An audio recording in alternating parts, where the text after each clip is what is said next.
chat to our guests in just a bit. But first, let me just give you some takeaways of what this interim budget actually announced, what we heard from the finance minister earlier in the day. Now, one of the big takeaways was the announcement that came as far as the fiscal deficit is concerned.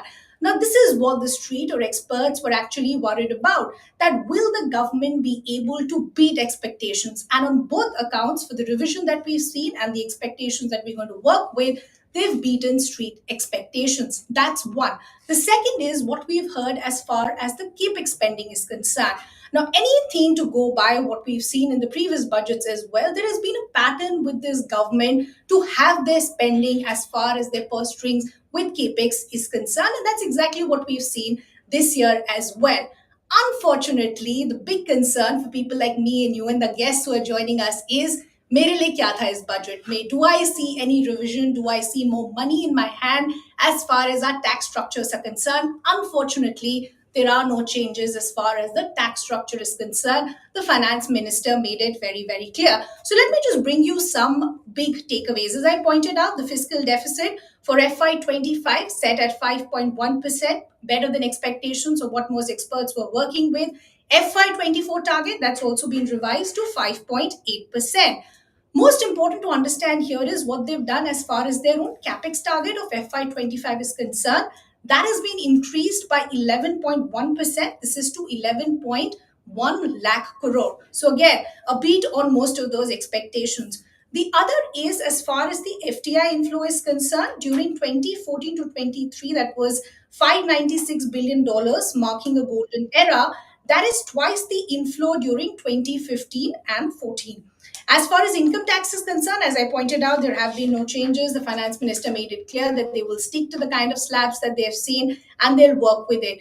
But what is also important to note here is the government exuded a lot of confidence. They were clear that this is an interim budget. They're not going to give much, but they're going to come back in July when they'll have a full budget. And for most people, a lot more to expect as well. As far as infrastructure development is concerned, we did see an outlay, a roadmap of sorts of what we can expect from the government going forward. That is also being increased by 11.1%. That is now being increased to 11.11 lakh crore. This is almost 3.4% of the GDP. Some other very crucial announcements that came as far as rooftop solarization, Muft Bijli, and some others are concerned. So in a way, just setting a tone for you, what you can expect over the next 60 minutes. I've taken enough time. Let me also now bring in our guests who've been patiently waiting. We have Viral Bhatt, founder at Money Mantra. Very good to have you with us. We have Khyati, who's founder at Plant Ridge Consultancy LLP. Khyati, thank you so much for taking our time. We also have Sneha Jain. She's the partner and CEO at Wealth Trust Capital Services. And we also have Arvind Rao, founder at Arvind Rao and Associates. Ladies and gentlemen, thank you so much for taking out the time and joining us. So before we get into the nitty-gritties of what we thought of the budget, did it manage to meet expectations, what we can expect in the months to come, let's take a general sentiment or sense of what you all felt about the budget.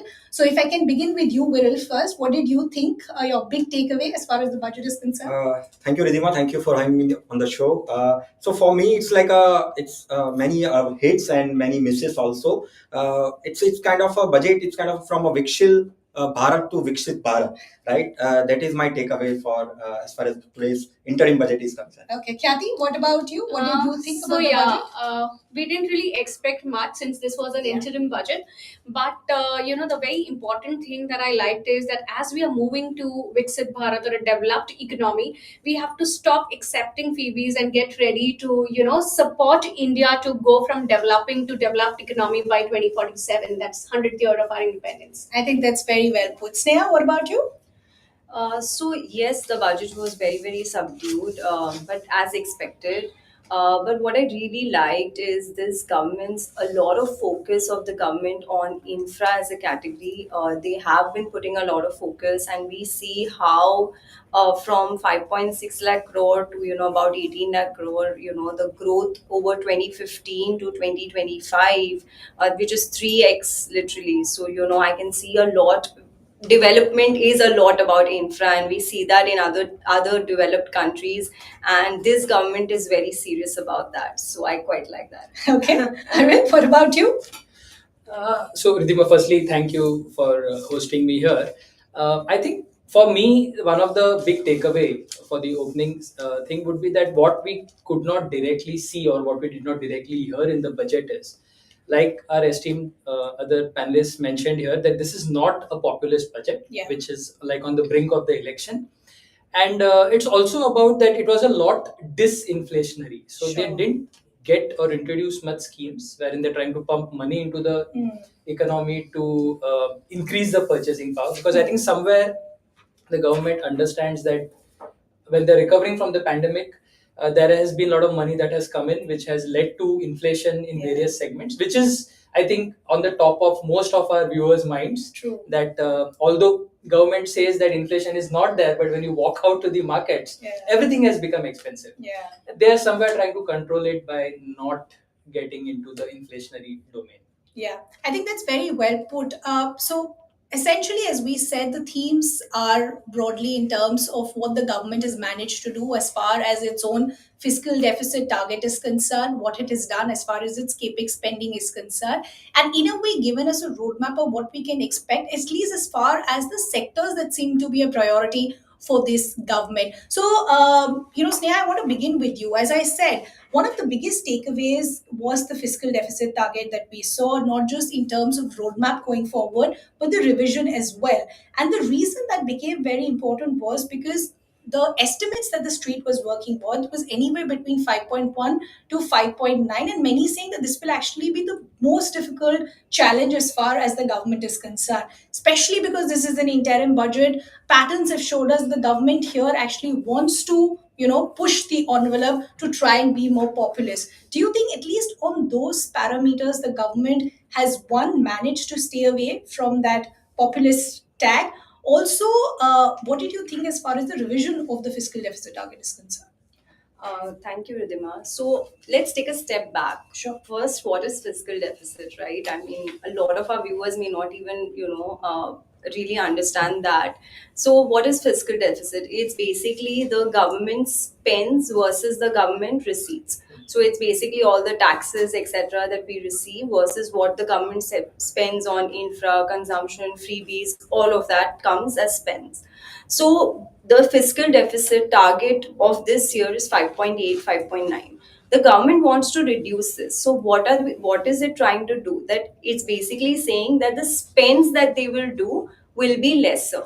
Now, how will that be possible? Of course, with all the capex increments, etc., they are announcing, but how will they help the spends to be lower if the private capex goes up? So what the government is trying to do is they are revising their capex, the fiscal deficit estimates to about 5.1 for 2025, and further for 2025, 2026 it's 4.5. So what they're intending to do is beef up the private capex. That's the intention. Of course, it was not drawn out very clearly in the budget, but that's the intent or the roadmap. So what we are going to see is a lot of private capex also being boosted in, and that's exactly what I'm expecting, of happening. And in this next 2 3 years, given that the fiscal deficit is going to reduce, a lot of FIIs and private, FIIs will be looking at India Correct. as a big investment opportunity, and a lot of FI money will flow in India. How does this help the capital markets? We do see a lot of large cap companies getting benefited in the initial first 2 3 years because they have the kind of bandwidth to kind of accommodate these kind of because their balance sheets are far more healthier Correct. than your small caps and all of that. So the initial benefit will be of these companies. So from a capital market standpoint also, these companies will benefit in the next 1 2 years given these estimates, and this is what it broadly looks like. Sneha, I'm just playing the devil's advocate here. Even though a 5.1 to 5.8 range is working well and it's beaten expectations, the ideal scenario is somewhere around 3%. Do you think that roadmap has been set as far as the government's at least intent is concerned? From an intent perspective, definitely, because any in the way the government is thinking, right, it is going to work on lowering the fiscal deficit year on year. but a 3 target would be really hard to achieve, Yeah. given the way our country is, and there are a lot of spends that the government will have to kind of do, especially in places like infrastructure or consumption, or at least from the ground up level. That is where the government will have to kind of come in a lot. So yes, that target will be a little more difficult to achieve, but yes, 5.1 and 4.5 is fairly achievable if the private capex roadmap is defined more clearly, and that we'll probably see in July also. Yeah, so I think that's what I wanted to understand, that maybe the interim budget, Khyati, and let me know if I'm wrong, but I think it's become in a way a window of what we can expect by the time you see the full budget. And according to Finance Minister Nirmala Sitharaman, they were sure that they are the ones who are going to come back and give it. So they were like, "Oh, just wait for a couple of months, and we will give you the full budget." But taking on from what Sneha was pointing out, there are two key priorities that seems to be very clear as far as the intent or the priorities or roadmap of the government is. One, as far as the fiscal prudence is concerned, which Sneha explained beautifully. The other, of course, has been with this government, which is as far as their capex spending is concerned. They've been very, very clear that their capital and expenditure, infrastructure, those are certain sectors that they want to have their key focus on. If you look at the numbers that we saw today, the target of FY25 was increased by 11.1% to 11.1 Yes. lakh crore. Does that number look good to you? Yes, that's huge. In fact, more than 10% is like, I mean, this is something which I like the most in today's budget, the capital expenditure increased, which means that, when they say that, yes, India's Amrit Kal, when they say developed nation by 2047, it's just that, yes, the path is already like getting ready for us to go there, because infrastructure is something very, very important. The capex is something very important to get there. And in this 11.1 lakh crore, the few things which they have really included, one, you already spoke about the rooftop solarization. So that is one major thing. Adoption of e-buses for public transport across the country. I think that is also something which is really going to help. Expansion of existing airports and development of new airports under the Udan scheme. The Asha and Anganwadi workers will be covered under Ayushman Correct. Bharat. At the same time, Pradhan Mantri Awas Yojana, they have already achieved close to 3 crore houses, but they want to achieve another 2 crore in next 5 years, which is also like a very aggressive target. And I mean, it'll be great if they're able to achieve that number. And at the same time, port connectivity, tourism infra, developing the islands, including Lakshadweep, all these things are a part of a capex. And more importantly, 3 railway corridors is also something that they are going to introduce. And 40,000 coaches are going to be converted to Vande Bharat coaches. Yeah. So these are just few pointers from there, but I think all these things are really going to help the country going ahead. Before I go to Viral, I want to ask you a catch question. Did it seem like a budget presentation? Did it seem like an election presentation? Very tough to answer, honestly. But I think they were very clear, as you rightly said, that yes, aayenge to hum hi, but this is what it is, and wait for more to come in. So I don't think it was like a typical election wala budget, but it was like more realistic budget. That was Very diplomatic. Yes. So Khyati's played it safe. But Viral, let me bring you in. Of course, the interest of most of our viewers also watching us has been ki mere liye kya tha. Every budget, the whole, you will get messages from a lot of people saying, "Acha kya bada, kya ghata?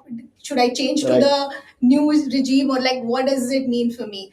Tax wise, was it expected that there will be no big bang changes? Because interim hai, why change anything now? Considering the fact we did see some big changes last year. Yeah, actually, what happened? It's so always interim budgets. It's like a tailor, right? And then as many of the things Nirmala Sitharaman mentioned today, it's like a picture abhi baki hai mere dost, right? So if you see on the taxation side, there are a few things definitely she mentioned today. So definitely सबकी निगाह थी, no change as such. सबकी निगाह थी कि कहीं ना कहीं कुछ ना कुछ changes होंगे as far as income tax is concerned, but as far as direct income tax, there is no change. No change in tax rates for company, LLP, and other person as well. Some exemptions to startup, and they have extended the that deadline also Correct. till March 2025, right? Then the important aspect she touched based on the withdrawal of direct tax demands of from period up to of period up to 25,000 for period up to 2009 to 2010, and 10,000 for a period up to 2014 and 15. And she also mentioned that out of these 1 crore people benefited the withdrawal of the direct tax demand. Correct. So I just want to take on and just explain exactly what Viral is pointing out, and I'll just get you those numbers so that before I go to Arvind, we have a better understanding of what we're talking about. As we said, there were no major changes as far as either the tax slabs or rationalization was concerned, because we'd also seen a lot of focus on tax in the previous budget. So I think the government also wants to give it a little more time for people to familiarize themselves as far as the new tax regime, so on and so forth, is concerned. But the point that Viral was making was this. This is what the government said, that for notices with demand up to 25,000 pertaining up to financial year 2009-2010, and for notices we demand up to 10,000, and this is for FY 10-11 to FY 14-15. Some other promising numbers that we saw as part of the presentation was that the direct tax collection is now more than 3 times, and we've seen a 3-time increase just in the last 10 years. Even if you look at the number of return filers, that is increased almost 2.5 times. For FY 22 to 23, more than 8.2 crore ITRs have been filed. And exactly what Viral was pointing out, that now you'll probably see a reduction of the time as well. So faster ITRs processing, reduced time from an average of 93 days, that was in 2013 and 14, to just about 10 days in about FY 23-24. So even though we didn't see any big bang changes in terms of slabs or others, the idea of the government is also to try and simplify the existing processes. Is that correct, Arvind? Absolutely. And I mean, on these statistics which you just mentioned, we actually see that happening, because there have been instances where the returns have been filed, and I'm sure some of our viewers will resonate with this, that the pace at which the refunds have started coming is really quick, and I mean, it is commendable, because we I mean, speaking for myself, I come from a time where we used to tell clients ki 1 saal lagega, 2 saal lagega. And on the lighter side, even before our invoice reaches our client, the refunds hit their account. So it has become that quick nowadays. But I think one more thing that we can speak about today's budget was, which the FM didn't talk about it in the speech, is some rationalization that they have done in terms of the the language around the TCS provisions. So, and I'm happy to say that since the holiday season is just up, so there is some cheer for people looking to travel abroad. I'm saying for regions beyond Maldives. So, no political point here. Absolutely not. So we're saying that earlier there was the TCS threshold for overseas tours was up to 7 lakhs, you paid 5%, and beyond that you paid 20. So, I mean, there seems to be some confusion here, because a lot of viewers, in fact, were tweeting us saying that we already thought that it was nothing till about 7 lakhs for overseas. Is there a change, or was that status quo? And actually, your question is bang on, because the biggest fact is that this whole TCS provision last year was something that was introduced after the budget. Correct. So, point number one, in this budget, what they have done is they have brought these provisions into the bill, so that now they become a part of the Act. One. Number two, a lot of things transpired between April and October last year, because when they announced in the budget, there's a lot of hoo-ha around this TCS being raised to this extent. So originally they had planned to set up these provisions in June, which they then deferred to October to give more time for people. And when they actually introduced it in October, they tweaked some of the limits. Okay. So in which what actually then translated to is ki for an overseas package, up to 7 lakhs you paid 5, and beyond that you paid 20. Whereas for all other things, which say your LRS investments, it was up to 7 lakhs 0, and beyond that was 20. Okay. So the rationalization is now that even for overseas packages up to 7 lakhs, now there is going to be no TCS, and beyond 7 the hit of 20 continues. use. Okay, so that clarification actually helps a lot of people also who want to, plan their vacations for the upcoming summer season at least. I just want to go back to Viral to just understand a little more as far as the tax issue is concerned. There is still some gray area for a lot of people as far as the new tax regime is concerned. The biggest challenge for the government, at least over the last 1 year, has been that it hasn't gotten them numbers to the kind that they would have realistically wanted. A lot of people were unsure that if my returns aren't good, why should I make this entire process of shifting? So just help us understand over the last 1 year, what has been the response to this new tax regime as far as people are concerned? So Ridhima, if, as far as my clients are concerned, I always, when the tax return filing season comes, they always say that which regime to be opt for, right? And I always say that as of now, see, government definitely wanted to increase more and more people wanted to come into the new regime, but there are, as far as tax benefit is concerned, there are hardly few tax benefit as far as new regime is concerned, and people always looking for the tax benefit, right? So it is difficult. My guess is that if government wanted to promote more and more new tax regime, then they have to abolish or almost there is a few incentive as far as old regime is concerned. They are trying definitely those who are having the salary, let's say annual salary more than 25 lakhs or 30 lakhs, they are definitely thinking on the new regime side.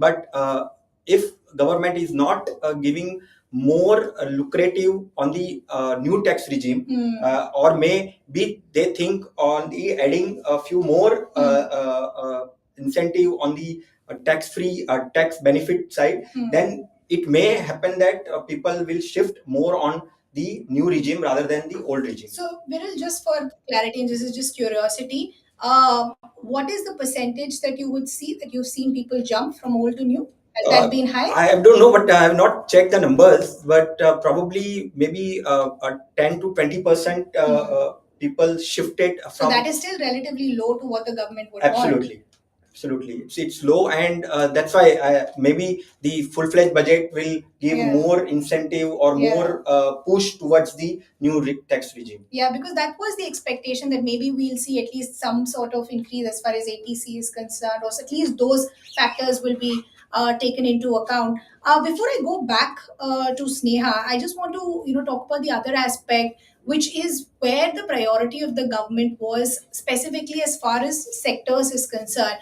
There is a very clear pattern with this government that we've seen, and when the finance minister rose, in the first 5 minutes, she made it very clear of where those priorities are going to come from, whether it's the women, whether it's the farmers, whether it's the youth. And these are key areas that we've seen the government had a very clear focus over the last few years, whether it's been the direct bank transfer, whether there has been, of policy and schemes as far as women are concerned. So just as far as the sectoral highlights were concerned, as far as Prime Minister Awas Yojana Gramin was concerned, the government said it's close to achieving the target of almost 3 crore houses. For the next 5 years, they said additional 2 crore houses will also be taken up in this scheme. So in a way, to put it simply for the viewers, I thought the budget was in a way helping us understand what the situation was in the past and what it is now and what we can expect in the months to come. As Kathy was pointing out earlier, rooftop solarization, Muft Bijli, these numbers are encouraging because the numbers the government put out was 1 crore households will be able to obtain about 300 units of free electricity every month. And the government's own mathematics says that there will be savings of about anywhere between 15 to 18,000 annually from the free solar electricity and free surplus to distribution companies. Then, of course, there was an announcement as far as housing for middle class is concerned. The government said they'll launch a scheme for deserving middle class people to either buy or build their own houses. Medical colleges, we saw an announcement where the government said that they will set up more colleges as far as the year plans are concerned. Ayushman Bharat, that of course, as Kathy was pointing out earlier, that has now been extended to all ASHA and Anganwadi workers and helpers. Agricultural sector, again, something that we've seen as a focus with this government. The government said they will promote public-private investment in post-harvest activities. So, Sneha, if I had to come to you, this was just in a way a snapshot of the various sectors that we've seen the government invest in? One, what did you see as far as their priorities are concerned, and some sectors that you would ideally like to be mentioned? Definitely. So I think there are four sectors that the way the government the budget was, that these four sectors which will really play out. One is consumption, then infrastructure, housing, and exports. These exports, housing, infra is kind of subset. They are linked to each other, and consumption being a broader theme. And within consumption is these four things that the FM announced on, which is your youth, the farmers, the poor people, and the fourth is women empowerment and women led schemes. So these four are more linked to consumption, and the other three will be infra, exports, and housing. Now I'll just touch base very quickly Sure. on each sector and how it will play out, or what the government is thinking. Of course, infra will be railways. We also pointed out that there are 40,000 coaches which are going to get converted to Vande Bharat. So the lot of railways are not the best. They're very old coaches, etc., which need upgradation. So that is going to happen by taking on the Vande Bharat route, and we're going to see a lot of development on the railway side. And that way, of course, from a capital markets, there are particular 2-3 stocks which will definitely benefit in terms of this announcement. Within the infra also is the three freight corridors. Now that is also linked to the export piece. So the three freight corridors are a very good announcement, because earlier what used to happen is major companies who used to export are actually are laid on the near the coastlines, so that these companies kind of set up shop near the coastlines, and then it's easier for them to export through the ports and railways or airports. But now, given this freight corridor, and once we get the announcement, where is this freight corridor being set up, Correct. there will be a lot of more local manufacturers or domestic companies which will really benefit from them. So what will happen is these companies will be able to use these freight corridors to easily transport these goods to ports and stuff easily, so that they get the opportunity of going through exports, and this Correct. will make the whole market also very very competitive. Because but the only problem there is that they will have to meet international standards. Somewhere the domestic companies may not be able to meet it, but that's the thing that they need to kind of resolve. Also, from a consumption point of view, housing is a very very important part which they spoke about. Correct. So the idea is the lower housing, or the the housing which is between 8 to 30 lakhs, those kind of houses, where there will be a lot of microfinance, like housing financing companies which will benefit. So we may see a lot of benefit for the small housing finance companies like Okay. Home First and stuff like that. Then consumption will be definitely, is something that we have also seen in consumption, that the lower middle class consumption has actually been very subdued, and Correct. that is something that the government wants to kind of push. There has been a lot of consumption post pandemic in the middle class and the upper middle class. So lower consumption will increase when there will be this farmers and the poor, right? Yeah. Where there are a little more subsidies, or that Yeah. lower level population gets more money to kind of spend. And within the farmers also, we could see the MSPs being changed a bit. The selling price, it could be a little bit changed, and from the farmers perspective as well. So we're going to see consumption go up from that perspective. And the youth, the 1 lakh crore that is announced for the youth, Correct. which is for youth which is digitally savvy. So the announcement actually says that there's a lot, because and eventually the youth are the consumption, Yeah. right? They are going to be the That's where the people who max are- numbers will come from. Exactly. Yeah. So this is all the value chain that they're trying to really build consumption on. So these factors kind of say that yes, the focus is these factors, so that within the value chain, the consumption kind of, and that's where the numbers are. eventually. But I said this when we started that I don't want to make this politically, but this is exactly the point that's been picked up by the opposition. They're saying all this is great on paper, optically it looks great, but what happens to the common man at the end of the day? It's great as far as your sectoral announcements are concerned that these many crores will come, but at the end of the day, if it doesn't penetrate or come down to more income in either my hand or your hand, then what does it mean for me? And we were discussing this before we started. There's a very interesting sea water survey that has been put out, and the number that pushes out that becomes a great conversation is it actually looks at the graph of how much income people had from the year of the pandemic, which was 2020, till 2023. So in a way, shows you the kind of income people have had over the last few years and what their expenditure was. So understandably, if you go back to 2020, a lot of people had lost their jobs, so their income was less, but their expenditure was still the same. In the next 2 years, that picture changed drastically because people started getting their jobs back, appraisals came back, company came back with bonuses. So people said, okay, my income has increased. So even if my expenditure has increased, I'm somewhere okay now. Things are not so bad. But this year, 2023, even though the number is less from 2020, it's not drastically less, Arvind. And that's the point that's being picked up. That if that number was somewhere around 15 to 16%, where people are saying that, okay, things are bad, but the rest are relatively happy, it was all good. We would have given you a thumbs up. But that number is about 50%, where people are saying, my income hasn't increased, but my expenditure has increased. So till the time I'm not getting more money in my hand, what does the budget really mean? So, and I totally agree. This is a fact. I mean, you cannot deny this. Yeah. But I think what we need to understand is that income and especially expenses, expenditure, or the economy level expenditure is something at a level which you cannot change overnight.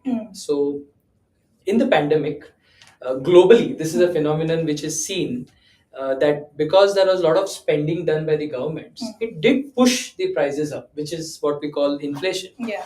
Now, inflation is not something which you can change overnight. And I think most of us are seeing what is happening in the US. Like it's been close to 15 months now that the Fed is constantly trying to raise rates in the hope that it will help to curb inflation. Correct. But nobody's seeing it happening anytime soon.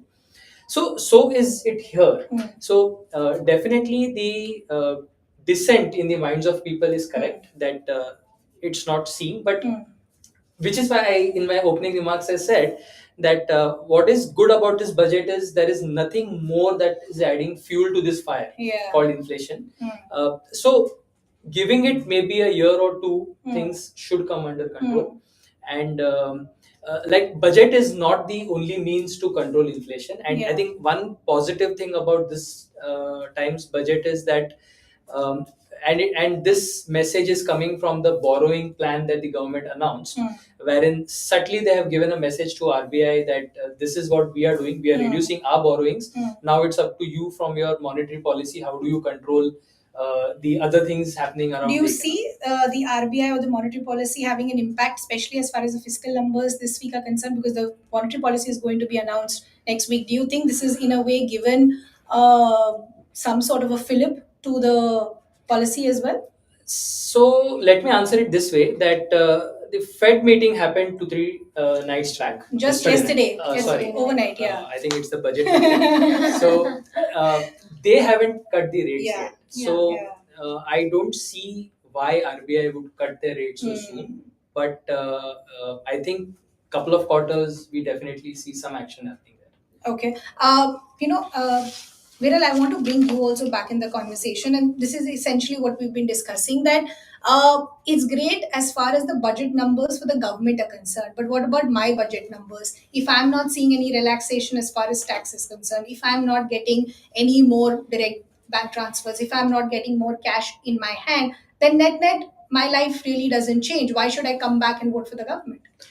So my take on this like that, so I've said earlier also that it's there are many hits and many misses, right? So as far as miss is concerned, government should also try to give the idea on the disposable thing, as FM said that लोगों के हाथ में पैसा बन रहा है, but वो कैसे बन रहा है, right? So that should be clearly, it should be clearly conveyed, but it is not clear conveyed. Maybe in the next budget or July budget she will mention.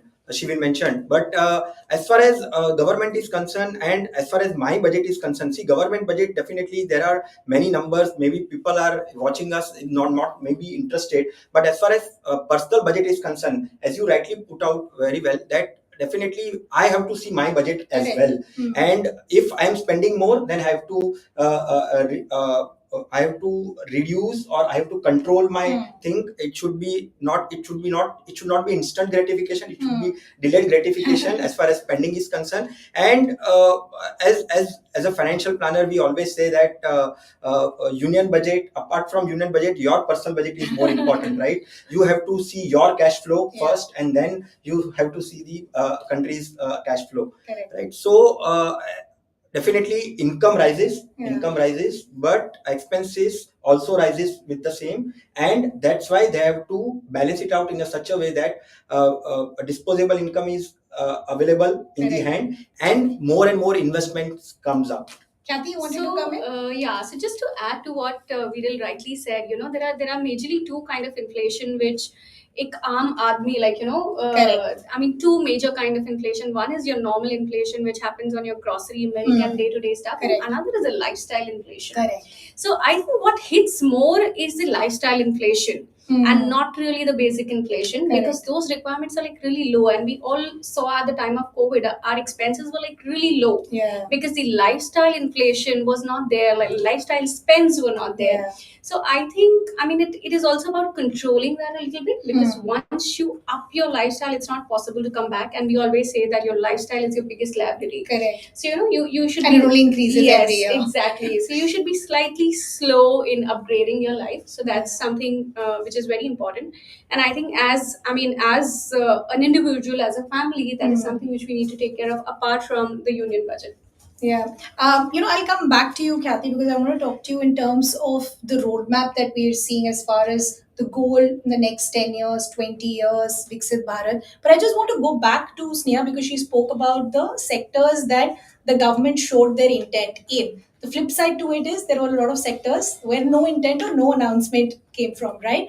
The startup space is not very happy. The crypto space, they say that we continue to be seen as the stepchildren. There are no announcement made for us. Were there some specific sectors that you definitely would have wished to see some announcement that you thought were completely missed? Specific sectors, maybe a bit on startups, like startup growth, because that is the place where, of course, it becomes ancillary to the big companies, right? So there has to be that that also growth has to be seen for sure. So definitely in the startup space, some sectors which could have been spoken about a little bit, maybe banks, IT. These are some sectors which are large part of our economy, and somewhere they're not really there's no clear direction in those sectors. So maybe a few of them for sure. Okay. Kathy, now that we've understood what we've seen as the takeaways of the government, I think I want to spend the latter part of the show now understanding where are we headed from here on. It's a typical human mindset that you look at the negatives first or what hasn't worked rather than seeing what actually has worked. So if we have to now see what the next few months or the next year for us as Indians or for the economy at large would look like, go back to what the government said as far as Viksit Bharat is concerned. These are things that we've heard from the Prime Minister, Finance Minister in the past as well. What did you think as far as the larger theme of the government is concerned? So I think it is all about moving towards a developed economy. That is something they're very sure of, and that is the reason the way everything has been. I mean, it's the way that a lot of money is going to come in from the FDI also, and that eventually will help Which us the grow. finance minister Yes. came with her own acronym. Yes, exactly. First develop India and then talk about Then the talk about it, yeah. And she had a wonderful to GDP also. Yeah. She said it's about growth, development, and progress. Yeah. Performance. Performance. Yeah. So I think those are the three important things that she mentioned about. So I think what we're going to see in the coming year, as I said in my opening remarks, that we should get used to freebies, used to Mm. everything getting taxed slowly and gradually. Okay, if not in this budget, another 3-4 budgets, definitely we will have few things coming in. Like we saw that the tax on the debt fund was withdrawn. The life insurance scheme above 5 lakhs, this was all last year, became taxable. So in coming few years, we just have to get used to it. And at the same time, government is going to spend a lot of money on developing India in terms of infrastructure, the rural economy, the people below the poverty line. They just want to get them higher in terms of income. They want their lifestyle to get upgraded. They want people to have houses. So I think majorly it's going to be on that, is what I feel. Okay. Arvind, because of course tax becomes your baby because you talk about it every single day. Continuing with the same theme, which is what we can expect, at least as far even as the tax structure is concerned, or the adaptability to the tax structure is concerned. We were speaking about this earlier that we haven't seen the kind of numbers that the government would have wanted. But I'm also looking at some other numbers which actually don't look so bad. So if you just compare the last year changes, because we said last year it was tax heavy in a Yep. way in terms of the announcements that it came and its impact. Rebate allowed till income of 7 lakhs was what we saw in the new regime. There was a surcharge that was reduced for those with income over 5 crore. Yeah. Threshold for presumptive income increased to 3 crore for businesses and 70 lakhs for professionals if 90% of the receipts and payments were not in cash. I'm also looking at some other numbers which also show that the benefits have increased not drastically but to a good level. So, would you help us understand one, what has the last year been in terms of these changes and the impact that you see of these changes, say in the next 1 year as well? Sure. So I think picking a little bit from where Viral was speaking, and you put him the question about the old versus new. So all new things take time Correct. to get better. So I think somewhere, and most people are aware of this, that at some point it could be 3, 5, 7 years. It could be it's anybody's guess that new regime is going to be the only regime. It's already the default one, isn't it? For the limited purpose of deducting TDS on salaried employees. But for all practical purposes, you still have to make the choice. And you have a choice given, which you were saying will be taken away in years to come, At will some become an point it will eventuality. be, Correct. yeah. So I think after the new regime was introduced and observed for the first 2 to 3 years, somewhere there has been a realization that the slabs that were being offered under new were not as attractive as they should be. So picking up from that learnings, last year was the new regime that came, wherein the slabs were made more attractive. And personally speaking, we see that unless an individual is claiming specific deductions like HRA or a home loan deduction, for all others, shifting to the new regime is making a lot more sense because the liability is turning out to be lower. So, speaking of how many people have made the shift, personally, this year, which is 23-24, is where we have been recommending a lot of people to move to the new regime. Okay. Because if it's only about the 1,50,000 and the mediclaims that they have been claiming, the old regime is not that advantageous. So, like Khyati said, you have to get used to it. So Correct. somewhere they're trying to make people get used to the new, and there is going to be a time when old is going to be like withdrawn, and you have only the new. But to make that happen, yes, the slabs have to be still increased, which may happen, I think, gradually in the next year or two. Okay, I've made this into a mini personal finance class, but Viril, I want to come back to you only because the budget also becomes a time when a lot of people pick up their phones to call their CA ki, acha, should I make some changes? How can I manage my portfolio better? How can I maximize my returns? Looking at this interim budget, is there anything for people to do, or do you think they should still wait till July? Definitely still wait for the July only, but this is also a missed part where she should also focus on the insurance side, or some more on the taxation side, or more on the investment side, right? Capital markets, no, nothing for the capital markets, right? To cheer about. So definitely, but we have to wait for till July, I think. and maybe so she not also hinted also in her speech about anything.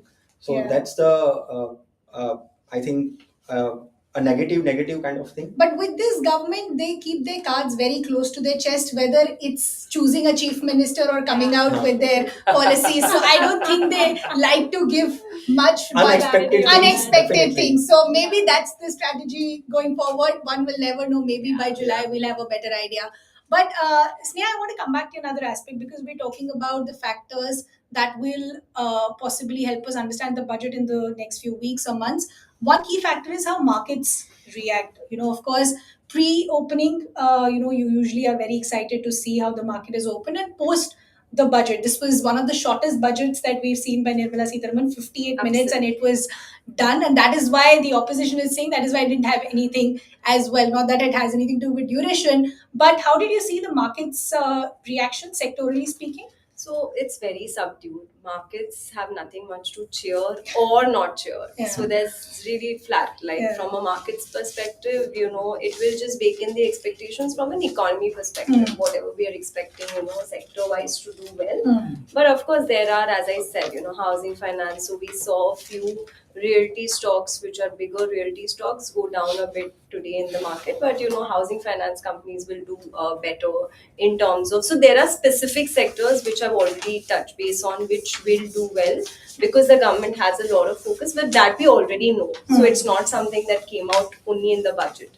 So from a market perspective, we will have to wait till elections to then cheer and see in July what pans out from a capital markets perspective. Yes. Kathy, So would this you year- agree?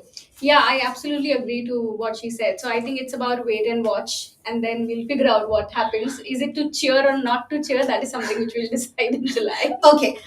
Now that we don't have much time left, so essentially what I want to now do is go around one by one. I will give each of you a couple of minutes. We essentially want you to rate the budget, but we want to understand the basis of your rating. So if you could first help us understand what your takeaway was, what your hits and misses were, basis which you would rate it out of 10. So Viral, would you want to begin? As far as I mentioned earlier, also it is from Vikshil to Viksit Bharat, and it is panned out very well from by finance minister. And I will rate as far as the budget is concerned 7. Why not 10 on 10? Three misses for me is one is definitely no talked about the. Although she spoke about the accountability part where she compare the earlier things what government have done and practically try to explain that what they are expecting now and what will be the future, but still there is more to say. There is no mention on the investment side or insurance side, on the capital market side. So yeah, for me I think 7 10 out of 10. Okay, 7 out of 10. Kathy, what about you? So- First, we like to understand what you thought and basis which we'll see your rating. Right. So a few things which I feel really good as far as the numbers are concerned, which finance minister gave. One is our CAD has declined. The current account deficit is declined. The inflation was well under control. The rising volume of digital transaction, that was something which was really nice. And the GST collections have also risen to an all-time high. And unemployment is also reducing in India, which is like a great Yeah. thing. And your NPS versus the advances, that number is also better. So I think these were few things I liked, and at the same time, capital expenditure, the fiscal deficit. So those things were really good. So I would also take the same rating, 7 by 10. But there are few things which I think she should have really spoken about. One was, we all are cheering that yes, demographically India is really very young, but at the same time, the challenges are 30 years later. That same situation flips. So you Yeah. will have a lot of people getting into above 60 category. Yeah. NPS is a wonderful tool from the government, and Yeah. I think they should have given something to encourage people to push more towards that and be prepared for their own retirement. At the same time, the medical spends of the family, when we talk to them, is actually increasing. And it's really going very higher. The tax break of just 25,000 on Section 80D is not encouraging enough for people to go and take medical insurance. And I mean, as a country, we still are not at that position where we provide, the medical coverage or the social. We don't have that social security system. So I think encouraging on few of these things and some tax breaks, some added advantage will really help the people of India. So I think that's where she missed. And at the same time, there were some sectors, as said, startups. That is something which is very important for our economy. There was nothing for that. A lot of things were not covered, maybe because, as we rightly Interim. said, it was an interim budget. Yeah. So yeah, so I would also rate it 7 on 10. Could have done better, but it's okay. 7 on 10. Our guests are very strict with their marks. But before I go back to the other two guests, and this is again thinking out loud, do you think traditionally speaking, we put a lot of pressure on our expectations from the budget, and that is why it becomes either a make or do, make or break for the government itself? Sneha, would you agree? Maybe the government also that's why has the pressure of performing in those 1.5 hours rather than seeing this as an opportunity spread over the rest of the year as well.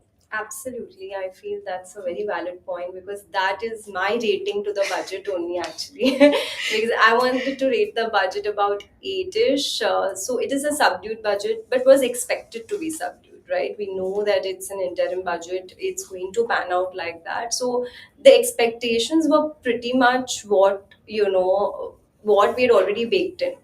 So the only thing which I feel was a miss was in terms of roadmap layout.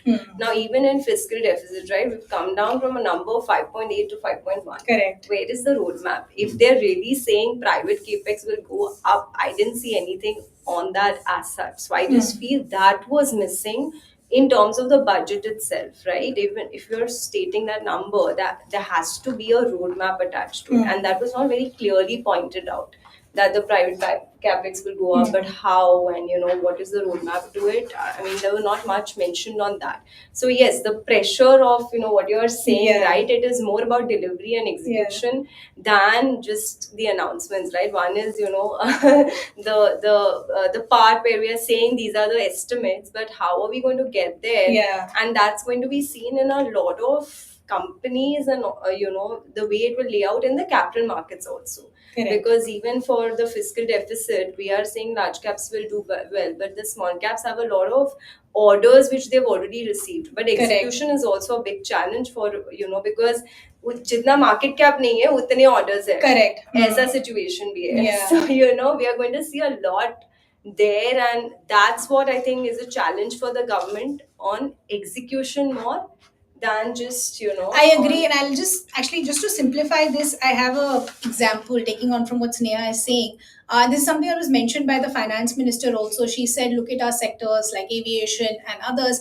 And because I track it so closely, the finance minister said that, airlines have, placed aircraft order of about 1,000 aircraft. But the real concern on ground also is those 1,000 aircraft will come. But do you have the infrastructure to support those aircraft? Do you have the manpower to support those aircraft? So it all looks good on paper that India becomes one of the biggest, order givers. Absolutely. But what is the timeline in terms of how we're executing that order? That becomes a concern. So I think that's a point that's well put. Arvind, what about you? How did you see the budget? How much would you rate? Actually, before I go to the rating, you mentioned about the expectation. Right? Yeah. So I think the good thing about expectations is there is no income tax or GST on it. So how much ever you want to expect, it's up to you. So yeah, there's a lot of hype around the budget and a lot of expectations that build up. And I'm sure at some level the government is like, let the people expect. It's not up to us to match up to it. At the same time, I'm also reminded, since you took an example, that imagine a cricketer who is playing a tournament right now, and is he or she, sorry, okay, now it's also she, both of them know that they are already selected for an upcoming tournament. So the performance in this tournament really doesn't matter, right? Because they're already going to play the next. This is where the budget was today. So knowing that, I think it's somewhere between 8 and 9 for me. Okay. The only thing I thought which could have been incorporated, again, I'm speaking for my baby, which is tax, which saying that she could have tampered around with the rates. Okay. Because personal budgets are generally something which you drop in the month of April. So if I know that there is a hike in the slabs, which means more in-hand money for me, I could have planned it better right from the start of the year. Rather than a July, even if it comes in the first 4 months, I've lost more tax maybe. Correct. That's the only thing. Otherwise, I think So 8.5, should we see that as your rating? yes, I go with you.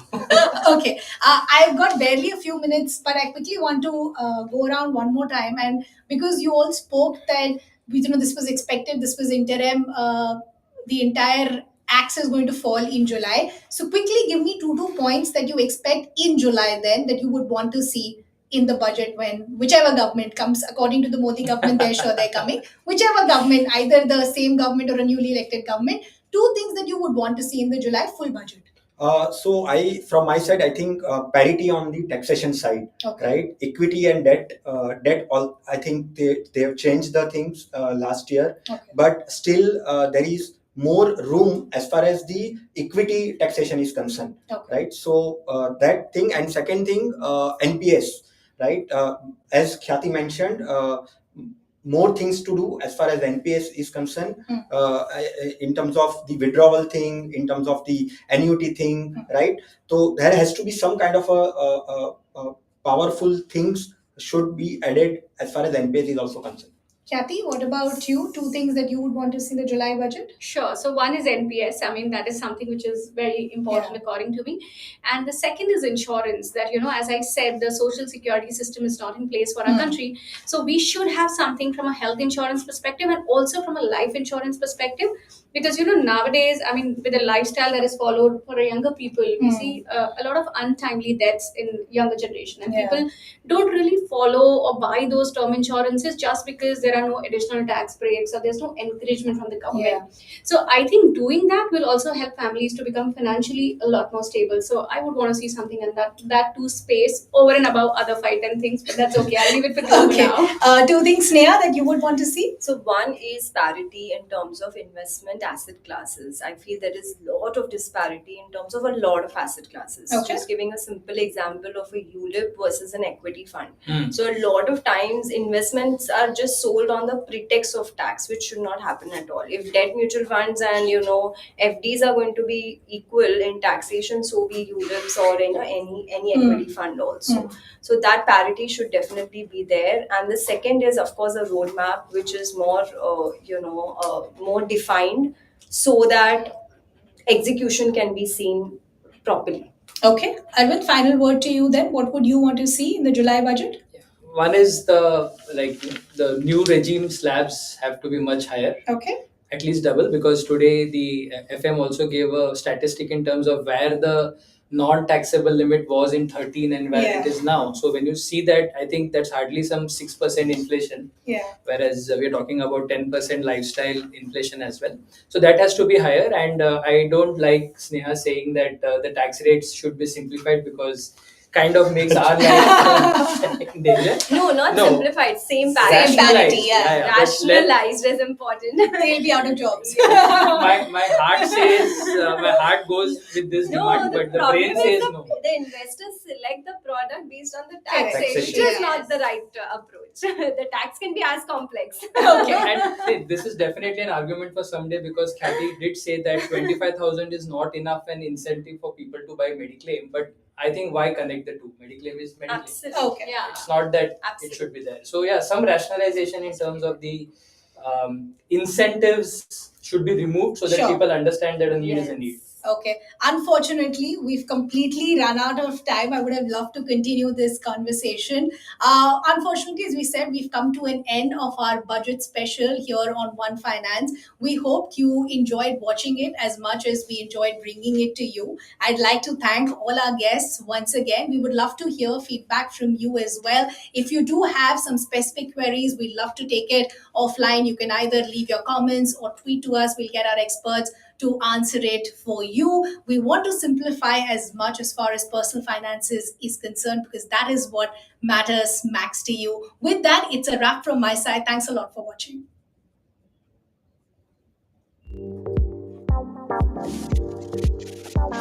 Easy. I was done.